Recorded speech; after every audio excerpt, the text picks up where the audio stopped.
and welcome back to the Reapers. Today we're in the mission editor and we're looking at placing static objects. So we've got a new mission open here. We happen to be on the Persian Gulf at the moment.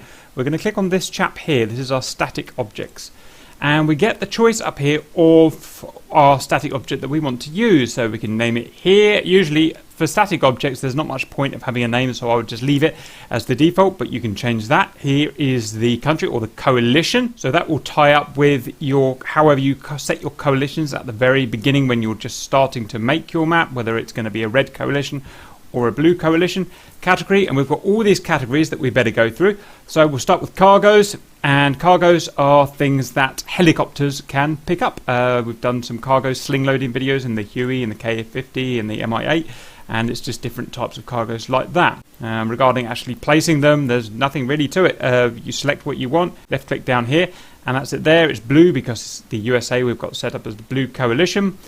Tick here to make sure it can be cargo and it's not just an aesthetic piece. You can hide it here on the map. Don't know why you'd ever want to do that, but you could. You can make it dead, which means it's, you know, being blown up. The reason why you would want to make some of these things dead is maybe if you were continuing from a previous mission where stuff had been blown up, then that's that. You can change the orientation of it here or in here. You can artificially change its mass here. For some reason I can't do that with these logs, but you usually can.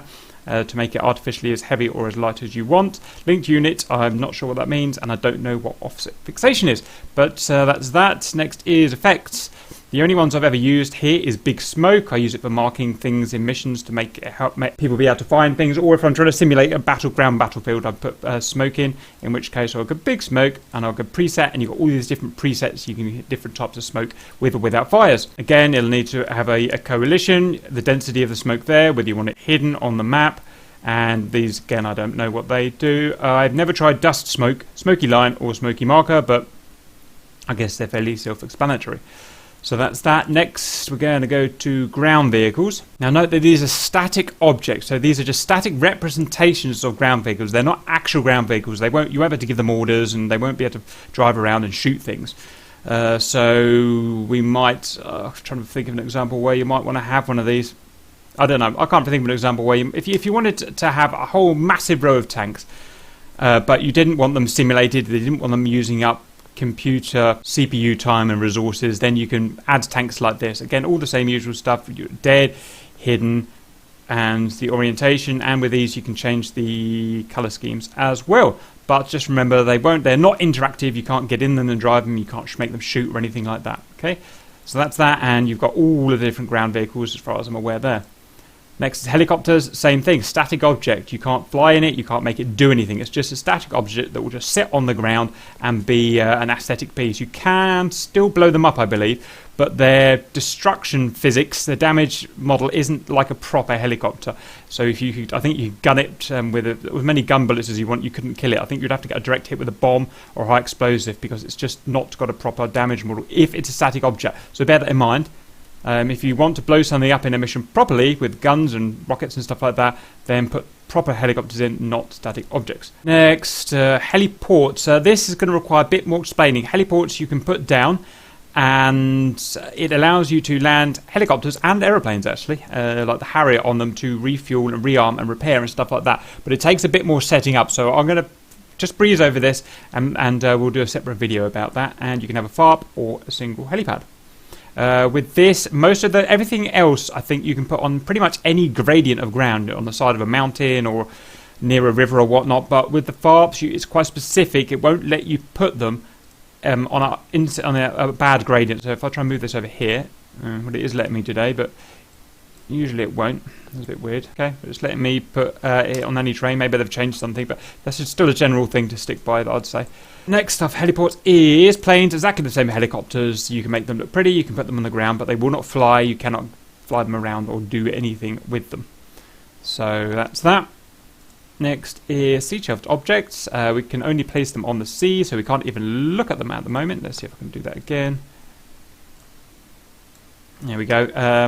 Gas platform and an oil rig. They are blow-upable. I'm not sure how thorough their damage model is, but they're there, and obviously you can only put them in the sea. Next, we've got ships. Remember, these are the static objects. They will not move around, they will not shoot at things, and they are probably not have a very accurate damage model. They were just there to look cool in this form. That's that. Structures. This is the main for generic stuff and buildings. The structures where I get most of my stuff from. So I can have a barracks there. I can change its orientation around it. It will have a very simple damage model like this, so you can blow it up with a sufficient amount of bombs. And if I wanted something else, where else can we choose from? Comms tower, I like to put these in as big markers to help people find stuff visually if I don't want to use a smoke.